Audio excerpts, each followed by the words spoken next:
As you'll see, there'll be one member of the team that's missing. Paul's missing because it's his grandma's funeral, which will be later that day when this goes out there. We just want to say from everyone at Newcastle Fans TV, all our thoughts are with you, Paul. Aye, all the best, Paul. Keep going, Paul. Chin up, lad. Welcome, Newcastle Fans TV. Here is the review of Everton 1, Newcastle United 1. I'm joined by Kyle, as you can see. Okay, so Kyle, the lineup. We'll bring it on screen for you now. That's a lot of surprises, isn't it? Aye, well, three in particular. Atsu, Murphy and Manquillo all starting. Looking at the lineup was like, why? And what were you expecting instead of those three? Well, I was expecting Kennedy to play for a start, and yeah, he wasn't even in the 18 squad, was he? I was expecting Manquillo in the team to play on the left, like left wing back, but I was expecting Kennedy to play. I definitely wasn't expecting Murphy because he hasn't even been on the bench of recent, Rob, has he? So it was a very surprising team, but you know, it seemed to work out for her. The wing-back system returns, and we were called for it at the weekend when we got beat off West Ham, and Everton couldn't get in behind when it worked really well tonight. But anyway, let's move on to the game itself. Yeah. And so the first half, and yeah, what were your thoughts after taking the lead 19 minutes in? And we started really well. Like you know, we got forward. We tried to nick a goal early on. Even Rafa said in his press conference that he wasn't expecting many chances, but we seemed to create a lot of chances and getting behind a lot on the flanks. And Murphy gets the ball, he drives forward, I think it's Seamus Coleman who ran past, correct us if I'm wrong, but he hammers past Seamus Coleman, whips the ball into the box, beautiful pinpoint pass into the big beautiful man that is Rondon. Like I couldn't love that man any more than I do. Like honestly he's just a beast. I'll possibly play devil's advocate, and I know we haven't seen a replay of the goal yet, but could the Everton defending been a lot better? So we did hit them on the counter. That ball split the defence. I think the only thing on their side that could have been better was maybe Seamus Coleman's defending, but other than that, it was a fantastic cross. And who cares? On our side, who honestly cares? Like, 1-0 at the time, gone mental, all's well. But after that, After our goal, Everton seemed to put a lot of pressure on with, but we seemed to handle it quite well. But you could just tell the goal was coming in. Bad mistake from Lascelles, but he's not gonna make any of them this season, is he? You know what I mean? I think it's a case of rustiness, lack of confidence because he's been dropped recently. So he won't do that every week. You know what I mean? It's Lascelles. So I'm not gonna fault him too much on that one. So you weren't surprised at all about Everton getting back into the game like that?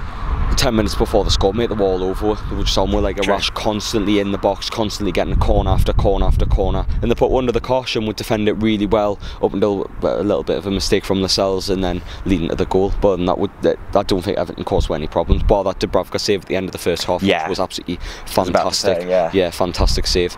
The display in the second half, was that what you were expecting, in the sense that we were under the cosh after Rondon came off? Joselu was an extremely deep striker. He was buried in our own half a lot of the time.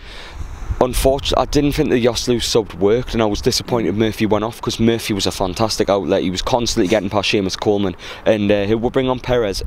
Perez just put an end to that when Murphy came off, because we weren't getting past Coleman at all. And I see him as a weak link. A couple of years ago he was excellent, but now he seems to be a weak link in this Everton team, and we just couldn't get him behind him after Murphy went off. So it was a shame.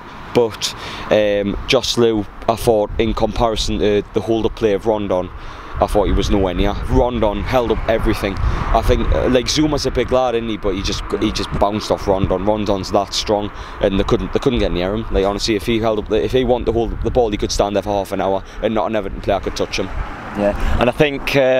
Correct me if I'm wrong, our only chances in that second half came from Christian Atsu, 2 of which I think came on his weak right foot. He should have did a bit better. It was a very tame effort, but a very battle-hardened performance. And honestly, coming down here, you would have definitely took the point. Do you know what I mean? Definitely. We haven't won here since Ben Arthur's screamer here. We haven't picked up a point since 2012. So you know what I mean. It's a fantastic result against a team that you consider top 8. They invest a lot of money into that team. Bridge in terms of quality, you could say it's massive. So it's like you take a point here, you definitely take a point here, and you move on to Sunday. I know Wolves won today, they beat Chelsea, but we've just got to kick on. You know what I mean? We've just got to kick on, and bit controversial, but I'd say play wing backs again.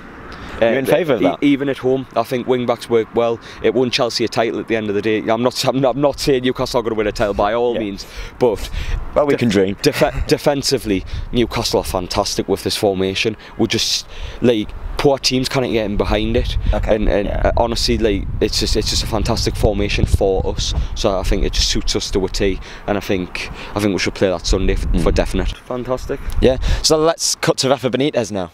In terms of the reaction of the team, in terms of work rate, application, yes, the players they did really well. It was a pity because we had a couple of counter-attacks that we could do better, but also we play against a good team. They had chances too. So in the end, to play away to get a point against a very good team, they had 4 games in a row winning at home, and the way that they play against Liverpool in the derby, so it's a very good team. Just watching the 3 players coming from the bench, telling you the level of this team at the moment. So credit to our players because they did fantastic. So yeah, the league table, we've just seen it. We are in 14th position, so not much of a change over the course of these midweek games. The big one is we're 4 points from the drop now, so it's a big point for Newcastle at the end of the day. It means hypothetically if we get beat, we're still not in the bottom 3 come the weekend, so it's a fantastic result for Newcastle, and the table looks good in comparison to 4 weeks ago when we hadn't won a game and we didn't know where the first win was coming from, as you said in your rant. So you know what I mean. It's a fantastic point. We're looking good in the league. Yeah. Hopefully something happens with this Peter Kenyon lock, and hopefully we can move forward, mate. So okay, boycott and takeover talk aside for the Wolves match. Wolves, they're not far above us. Do you think that we can ruffle their feathers? It depends what Wolves turn up, because they're very hit-y-missy on there, let's be honest. Like, they got beat off Huddersfield, they beat Chelsea. It's very hit-y-missy. Like, what Wolves will turn up. If the proper Wolves turn up, got a fight on our hands to get a point or even 3. But if the bad form kicks in, the inconsistency, then we'll have a chance, because they've got some brilliant players there. Ruben Neves, he's fantastic midfielder, and they've got Rui Patricio, one of the better goalkeepers in the league. They've got some good players there, so it's going to be a hard game on Saturday, but got good confidence from Goodison today and roll on Sunday. So yeah, a difficult game is awaiting us on Sunday. We'll be building that game up during the week for the rest of the week on Newcastle Fans TV. Watch out for that content, and yeah, we'll look forward to seeing you on Sunday. Bye for now.